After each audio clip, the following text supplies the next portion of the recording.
जय हिंद दोस्तों। Welcome to the open exam YouTube channel. तो दोस्तों आज 7 अप्रैल है और 7 अप्रैल से जितने भी करंट अफेयर्स के इंपॉर्टेंट क्वेश्चन बनेंगे उन सभी को हम इस वीडियो में देखेंगे। तो दोस्तों अगर वीडियो आपको पसंद आती हो तो वीडियो को लाइक कर दीजिएगा और साथ में अपने दोस्तों के साथ और स्टडी ग्रुप में शेयर भी कर दीजिएगा। दोस्तों आप हमसे इंस्टाग्राम पेज पर भी जुड़ सकते हैं।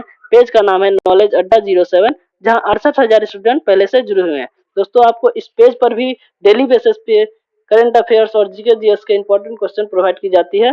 तो आप हमसे इस पेज पर भी जुड़ सकते हैं और आप यूट्यूब पर भी जुड़ सकते हैं।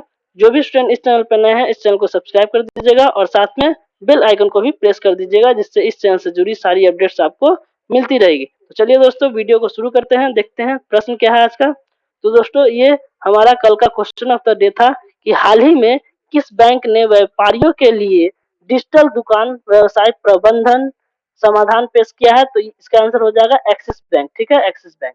तो चलिए दोस्तों आज का प्रश्न देखते हैं क्या है। तो आज का पहला प्रश्न है कि हाल ही में जारी अमेरिकी वित्त ने 100 सबसे प्रभावशाली महिलाओं में कितने भारतीय मूल की महिलाओं को शामिल किया है। तो कितने भारतीय मूल की महिलाओं को शामिल किया है, तो ये देख सकते हैं फोटो 5 है। तो 5 भारतीय मूल की महिलाओं को शामिल किया गया है। अमेरिकी वित्त के सबसे जो 100 में सबसे प्रभावशाली महिला है उसमें 5 जो है हमारी भारतीय मूल की है। ठीक है, तो उनका नाम याद रखने की जरूरत तो नहीं है, लेकिन एक बार नाम भी देख लीजिए। रूपल, सविता, अनु, सोनल और मीला। ठीक है, तो नाम याद रखने की जरूरत नहीं है, लेकिन फिर भी आप एक बार देख के रखिए। हो सकता है कि आपसे पूछ ही लिया जाए कि कौन कौन थे। 4 ऑप्शन दे दिया जाए, 3 इनमें से रहे और एक दूसरा कोई नाम डाल दे तो आप उसमें से अलग कर सकते हैं। वैसे आपसे पूछा जाए कि टोटल कितने भारतीय मूल की महिलाओं को दिया रखा गया है, तो सिर्फ 5 याद रखने से हो जाएगा। चलिए नेक्स्ट क्वेश्चन देखते हैं। हाल ही में सुजुकी मोटरसाइकिल इंडिया ने किसे अपना प्रबंध निदेशक नियुक्त किया है, यानी एमडी नियुक्त किया है। तो ये किया है केनिची उमेदा को। ठीक है, और ये किसके स्थान पर नियुक्त किए गए हैं, तो सतोशी उचिदा के स्थान पर। मतलब पहले ये थे और इनके स्थान पे केनिची उमिदा को नियुक्त किया गया है। तो चलिए दोस्तों बात आई है सुजुकी की, तो इनके बारे में थोड़ा सा इसके बारे में थोड़ा सा जान लेते हैं। तो सुजुकी का जो स्थापना हुआ था वो हुआ था अक्टूबर 1909 में। ठीक है, और इसका जो हेडक्वार्टर है वो कहाँ है, हमामात्सु हमामात्सु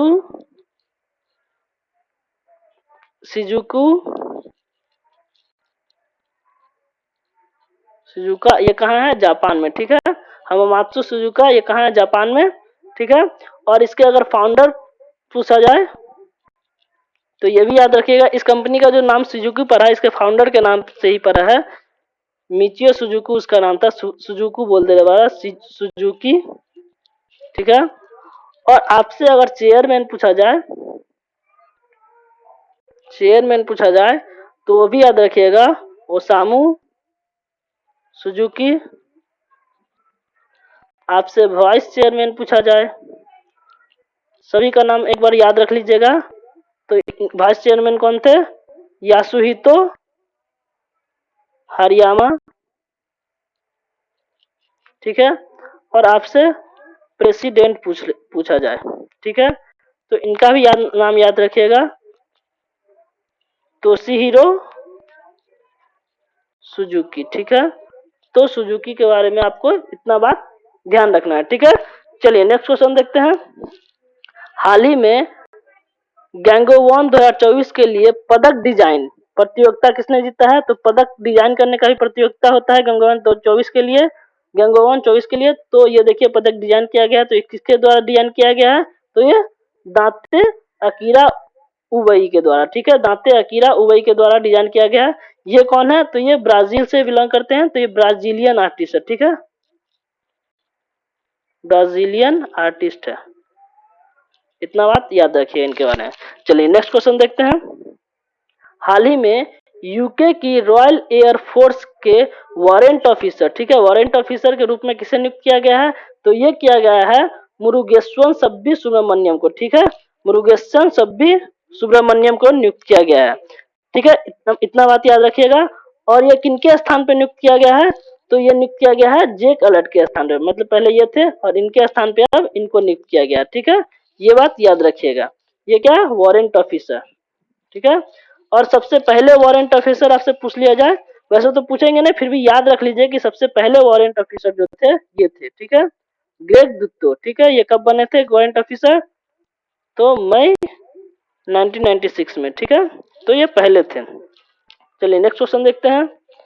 हाल ही में किस भारतीय अमेरिकी को young urologist of the year award से सम्मानित किया गया? सॉरी दोस्तों, देखिए तो क्या पूछा गया है कि हाल ही में किस भारतीय अमेरिकी को young urologist of the year award से सम्मानित किया गया है? तो ये देखिए फोटो, तो ये कौन है? डॉक्टर नित्या अब्राहम, ठीक है, डॉक्टर नित्या अब्राहम। वैसे यहाँ पे जो भी 3 एक्स्ट्रा नाम देख रहे हैं, इन्हें भी young urologist of the year award से सम्मानित किया गया है।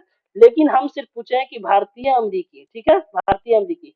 टोटल तो 8 को सम्मानित किया गया है young urologist of the year से, लेकिन 8 को सम्मानित किया गया, जिसमें से 5 फीमेल है और 3 मेल है। तो 5 फीमेल में से यहाँ देख रहे हैं कि 4 का तो नाम यहीं पे लिखा है, ये चारों जो है वो फीमेल का ही नाम है। तो 4 का नाम, जिसमें से एक जो है ये इंपॉर्टेंट बन जाता है, क्योंकि ये भारतीय अमेरिकी मूल के है, तो ये इंपॉर्टेंट बन जाता है। आपसे इन सब का नाम पूछेगा नहीं, अगर पूछता है तो एक बार देख लीजिए, ठीक है। ये 3 जो है ये भी फीमेल ही का नाम है, एक और फीमेल है, और 3 जो है वो पुरुष है, ठीक है। 5 फीमेल और 3 मेल को सम्मानित किया गया young urologist of the year award से। और इसमें डॉक्टर नित्या अब्राहम जो है वो भारतीय अमेरिकी मूल के है, इसलिए ये इंपॉर्टेंट हो जाता है, और ये उनका फोटो है, ठीक है। चलिए नेक्स्ट क्वेश्चन देखते हैं। हाल ही में किसे 2027 तक निर्विरोध यूईएफए अध्यक्ष चुना गया है? तो ये किसे चुना गया है? तो ये अलेक्जेंडर सेफरीन को चुना गया है, ठीक है, अलेक्जेंडर सेफरीन को चुना गया है, समझ गए। और इनसे पहले कौन थे? तो ये थे एंजल मारिया व्हीलर, ठीक है, एंजल मारिया व्हीलर, ठीक है, याद रखिएगा। इसके स्थान पे अभी अलेक्जेंडर सेफरीन को चुना गया है, ठीक है। मतलब अभी तो यही थे, मतलब यही थे, 2014 से ही ये है, 2014 से ही ये है, लेकिन 2014 से पहले कौन थे? तो एंजल मारिया व्हीलर थे, ठीक है, इतना बात याद रखिएगा। अब जान लेते हैं यूईएफए के बारे में थोड़ा सा। तो यूईएफए का फुल नेम भी आपसे कभी कभी पूछ लिया जाता है, तो यूईएफए का फुल नेम लिख लीजिएगा, union of European football association, ठीक है, इतना बात याद रखिएगा। और इसका स्थापना कब हुआ था? तो 15 जून 1954 में हुआ था। और इसका अगर हेडक्वार्टर पूछे तो क्या हो जाएगा? नयोन, ये कहाँ है? स्विट्जरलैंड में, ठीक है, स्विट्जरलैंड में, ठीक है। चलिए नेक्स्ट क्वेश्चन देखते हैं। हाल ही में पुरुषों के T20 इंटरनेशनल मैच में अंपायरिंग करने वाली पहली महिला अंपायर कौन बन गई? तो ध्यान से क्वेश्चन पढ़िएगा, क्योंकि हमसे पूछा गया पुरुषों के T20 इंटरनेशनल मैच में अंपायरिंग करने वाली, ठीक है। तो इसका आंसर हो जाएगा किम कॉटन, ठीक है। ये जो आपको ये दिख रहा है ये है टीम कॉटन, ठीक है। और आप जो ये फर्स्ट नाम देख रहे हैं क्लेयर एंटीनियो पोलोसक, ये भी फर्स्ट फीमेल अंपायर है, लेकिन फर्स्ट फीमेल अंपायर है।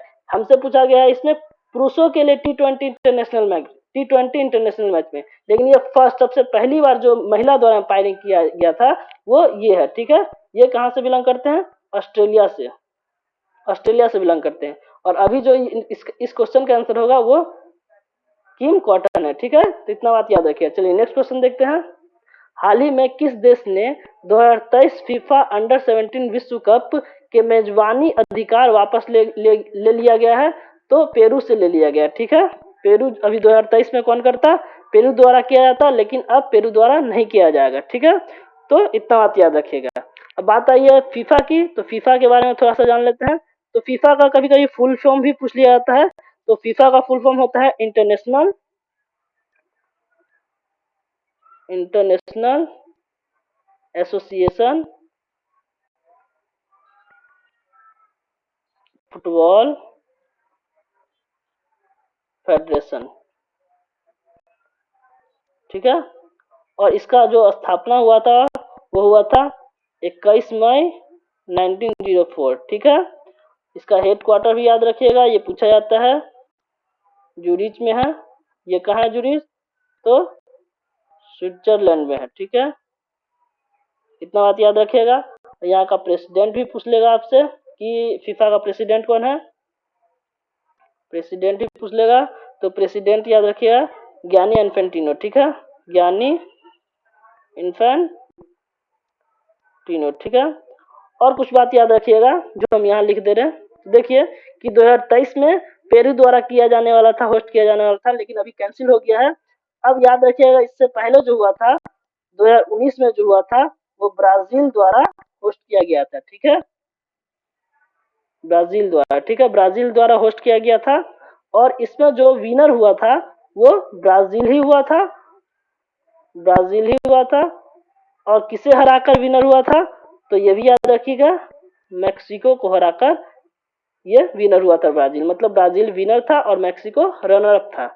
और उससे पहले जो 2017 में हुआ था ये भी इम्पोर्टेंट हो जाता है, वैसे तो ज्यादा पुराना इम्पोर्टेंट नहीं होता है, लेकिन 2017 का इसलिए इम्पोर्टेंट है क्योंकि इसे हम लोगों ने होस्ट किया था, इंडिया ने होस्ट किया था।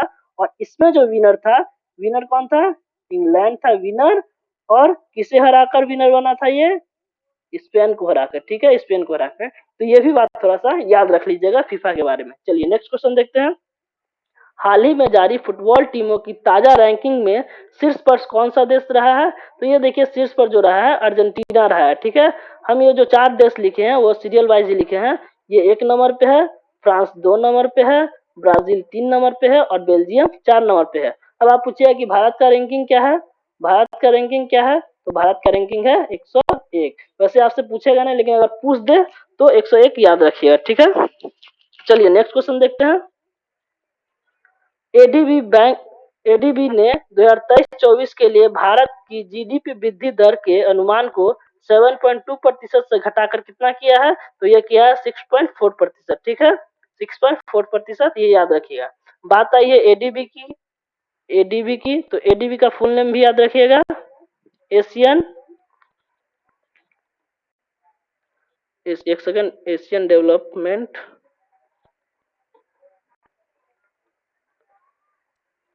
डेवलपमेंट बैंक होता है इसका फुल नेम, ठीक है। और इसका जो स्थापना हुआ था, तो स्थापना भी याद रखिएगा कि इसका स्थापना हुआ था 19 दिसंबर 1966 को। हेडक्वार्टर भी याद रखिएगा, फिलीपींस, ठीक है, फिलीपींस। और यहाँ का जो प्रेसिडेंट है, प्रेसिडेंट कौन है, तो मसात, एक सेकंड, मसात्सुगु अस्कावा, क्या है, मसात्सुगु अस्कावा, ठीक है। तो एडीबी के बारे में इतना बात ध्यान रखिएगा। चलिए नेक्स्ट क्वेश्चन देखते हैं। हाल ही में पोलैंड के सर्वोच्च सम्मान order of the white eagle से किसे सम्मानित किया गया है, तो ये सम्मानित किया गया है व्लादिमीर जेलेस्की को, ठीक है, व्लादिमीर जेलेस्की। और ये कौन है, तो ये यूक्रेन के राष्ट्रपति है, ठीक है, यूक्रेन के राष्ट्रपति है, ठीक है, याद रखिएगा। अभी यूक्रेन और रशिया का युद्ध हो रहा है, तो आप सभी जान ही गए हैं कि व्लादिमीर जेलेस्की कौन है, यूक्रेन के राष्ट्रपति है। अब बात आई है यूक्रेन की, तो यूक्रेन की राजधानी कहाँ है, कीव है, ठीक है। तो इतना बात याद रखिएगा। और राष्ट्रपति तो देख ही रहे व्लादिमीर जेलेस्की है। चलिए नेक्स्ट क्वेश्चन देखते हैं। भारत किस वर्ष तक दुनिया का सबसे बड़ा सौर निर्माता बन जाएगा, तो 2026 तक जो है भारत सबसे बड़ा दुनिया का सबसे बड़ा दूसरा, ठीक है, दूसरा, पहला नहीं दूसरा, ठीक है, 2026 तक। चलिए नेक्स्ट क्वेश्चन देखते हैं। वित्त वर्ष 2022-23 में कौन सी राज्य जीआई टैग सूची में सबसे ऊपर है, मतलब वित्त वर्ष जो 2022-23 है उसमें कौन सा राज्य को सबसे ज्यादा डीआई टैग मिला है, वो हमसे पूछा गया है, ठीक है। तो ये 4 ऑप्शन है आपके सामने, आप इसका आंसर कमेंट बॉक्स में दे दीजिएगा। इसका आंसर हम कल के वीडियो में बताएंगे, ठीक है। तो चलिए दोस्तों, वीडियो अगर पसंद आई तो वीडियो को लाइक कर दीजिएगा और साथ में अपने दोस्तों के साथ शेयर भी कर दीजिएगा। और जो भी इस चैनल पर नए हैं, इस चैनल को सब्सक्राइब कर दीजिएगा और साथ में बेल आइकन को भी प्रेस कर दीजिएगा, जिससे इस चैनल से जुड़ी सारी अपडेट्स आपको मिलती रहेगी। तो चलिए दोस्तों, आज के लिए इतना ही, फिर मिलते हैं अगले वीडियो में, तब तक के लिए बाय बाय।